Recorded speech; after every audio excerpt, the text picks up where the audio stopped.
We are anonymous. We are the watchers. We are the voice for the unseen shadows of power. Today we bring you the full story, the full truth behind what happened on Canal Street in New York, the federal strike that opened a window into a global network of crime, money and state security risk. This is the story of how one street became the front line of a war you never realized was happening. It began on a Tuesday afternoon when federal task forces converged on Canal Street in Manhattan's Chinatown. Agents from Immigration and Customs Enforcement, the Federal Bureau of Investigation, the Bureau of Alcohol, Tobacco, Firearms, and Explosives, and the Department of Homeland Security executed a tactical sweep.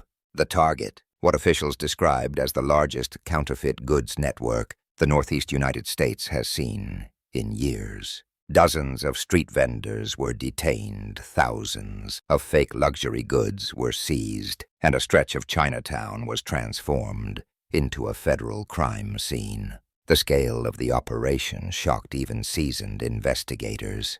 But what was uncovered beneath the surface was far darker than mere imitation handbags. For years, Canal Street had been treated by tourists as a harmless bargain marketplace for imitation sneakers, fake designer bags, and cheap electronics. What this week's raid revealed is that the harmless facade was gone.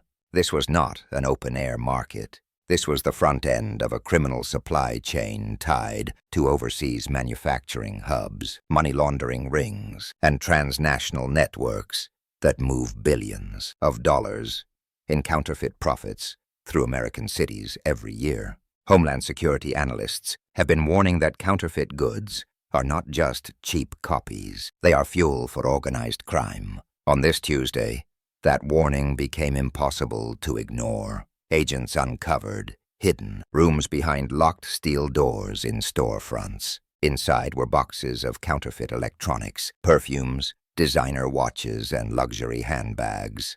Each piece tagged sorted, ready for export through underground distribution hubs. These weren't casual vendors hustling on the sidewalk. They were elements of an international chain, shipping records, bank ledgers, digital accounts, overseas suppliers. Officials say what looked like a street market was actually a multinational operation structured with supply chains, middle managers, recruiters, and launderers. The organizer's ledger showed millions of dollars in goods, moving monthly between New York, Miami, and Los Angeles. The money was laundered through shell companies, wire transferred overseas disguised as wholesale textile payments. Investigators said that several U.S.-registered firms under review had no employee, no office, and no physical inventory, only banking records tied to high-volume counterfeit transactions. Those transactions helped expose how foreign criminal groups exploit America's open markets and urban commerce to fund global corruption. The raid was swift, precise, militarized. In less than 2 hours, task forces mapped, surrounded, and dismantled the operation. Tactical units swept through blocks, detaining suspects, tagging evidence, transporting seized goods into secure federal storage. Homeland Security trucks blocked intersections, while FBI negotiators used loudspeakers to order civilians back. Walls of agents in helmets and body armor created lanes for evidence transport, while a bomb squad checked suspicious packages in basement rooms. Each box confiscated was more than a counterfeit watch or handbag. It was a data point in a larger criminal map connecting New York's street market to production hubs in Guangzhou, Shenzhen, and Hong Kong, and to freight forwarding warehouses in California, Texas, and New Jersey. But that afternoon, the spotlight wasn't just on the merchandise. When the federal boots hit the pavement, Canal Street erupted into chaos. Sirens, crowds, tension. Hundreds of tourists, vendors, and residents suddenly found themselves in a battle zone. Videos circulated showing agents in tactical gear forming defensive lines, while vendors attempted to dash through barricades, grabbing merchandise left behind. Onlookers shouted anti-federal slogans. One officer was struck in the shoulder with a hard object. Another was pushed to the ground and pulled to the safety by his team. The crowd swelled as word spread that ICE was in full force, drawing curious residents, activists, and media. What started as a counterfeit goods operation became crowd control under pressure in the heart of New York. By mid-afternoon, the scene resembled a military lockdown. Barricades locked gates, federal tape sealing storefronts. Residents watched from apartment windows as suspects were escorted out in zip ties. The once familiar noise of vendors hawking their knockoffs ceased. The lights went off. Canal Street silent. A message broadcast loud and clear: the era of open counterfeit markets operating in daylight is over. Officials confirmed multiple arrests, some for counterfeit trafficking, others for immigration violations and obstruction of justice.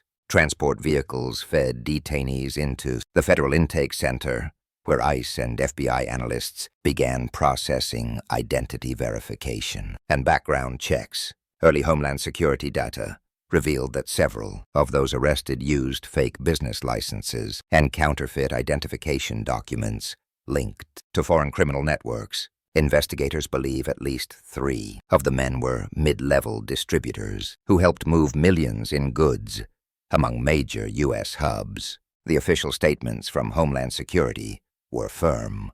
Today's enforcement operation was targeted, lawful, and based on months of intelligence work, said Assistant Secretary Triaya McLaughlin. Our officers acted with restraint, despite aggressive interference from hostile bystanders. The violence came from agitators, not law enforcement. FBI Special Agent in charge, Robert Wells, echoed the tone, calling the raid a necessary strike against criminal commerce that threatens both national security and consumer safety. The ATF issued a bulletin confirming the seizure of several unregistered firearms from a basement safe, a discovery that underscored how far beyond fake merchandise this operation had reached. The arrested goods tell one story. The intelligence behind them tells another. Investigators described the counterfeit trade as a global ecosystem: shell companies, money couriers, encrypted payments, crypto wallets, and the profits flow into narcotics operations, human smuggling routes, and cyber fraud networks. The supply lines that delivered fake designer bags to Canal Street, they say, have also been used to move drugs, weapons, and victims across international borders. Every fake watch, every imitation handbag has a shadow trail leading to organized crime. One intercepted communication revealed smugglers discussing pop-up counterfeit hubs in Queens, Philadelphia, and Miami areas with dense street market culture and minimal oversight. That intelligence accelerated the federal decision to strike now. If we had waited another month, one Homeland Security supervisor said, they would have doubled their footprint.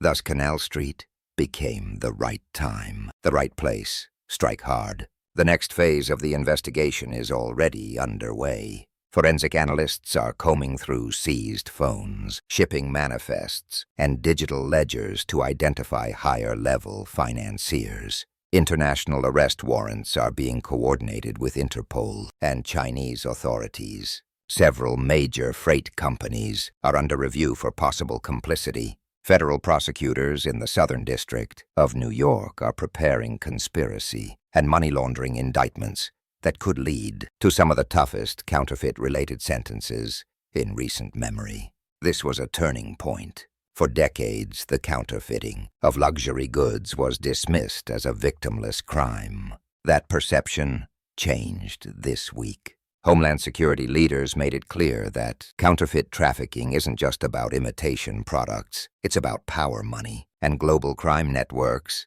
hiding behind storefronts. The Canal Street operation is being billed as the opening shot in a nationwide crackdown on black market commerce. More raids are already planned across Los Angeles, Chicago, and Houston. The United States is done looking the other way. But let us pause for a moment and reflect on the deeper significance. What does it mean when a busy tourist artery becomes a node in a global crime infrastructure? What does it tell us about the vulnerabilities of open societies? The vendors on Canal Street served as frontline foot soldiers in a war that remains mostly invisible. The counterfeit goods were the outward face, the visible merchandise, but the real currency was in data, logistics, money flow, and influence. The fact that this network operated in plain sight speaks volumes. When criminals sit where you walk, when they exploit your desire for a bargain, when they hide behind the everyday, they win by being ignored. The message from Canal Street is simple. Open counterfeit markets can no longer operate with impunity. The United States, led by federal intelligence and law enforcement, is signaling a shift. Crowd control, tactical trucks, investigation teams mapping ledger entries, global coordination. These are not typical consumer fraud responses. This is national security scale. The intelligence-driven nature of the operation shows that this was not about low-level vendors. It was about a supply chain, a criminal infrastructure reaching across continents. In the weeks ahead, analysts expect follow-up operations to ripple outward. Foot soldiers will be rounded up, but so too will the financiers and logistics facilitators. Digital trails will lead to shell corporations, encrypted platforms, and offshore bank accounts. Freight firms will find themselves under subpoena. Victims of human trafficking, drug smuggling, and cyber fraud may be rescued indirectly because their funding sources were entangled in the threads uncovered in this operation. Let us not forget the human dimension. On the sidewalk in Chinatown that day, the vendors were diverse, many simply trying to make a livelihood. In a city where competition is cutthroat, immigration rules complex, some were legitimate small business owners, others had less lawful connections. Some U.S. citizens were questioned. One American vendor told reporters she was asked for a passport despite being a citizen. She said, "I'm saddened because they should not walk around and ask people for their passport in America." The question of civil rights and overreach will follow this operation into the courts. City and state officials have condemned the tactics, calling them heavy-handed and indiscriminate. But from the federal viewpoint, this was no charity case. This was global mafia hidden behind street vendors. To you watching this video, keep your eyes open. The next time you stroll past a vendor hawking luxury knockoffs, remember what those goods might represent. The next time you think the illicit trade is someone else's problem, remember how the money from street corners can end up funding human trafficking or cyber fraud.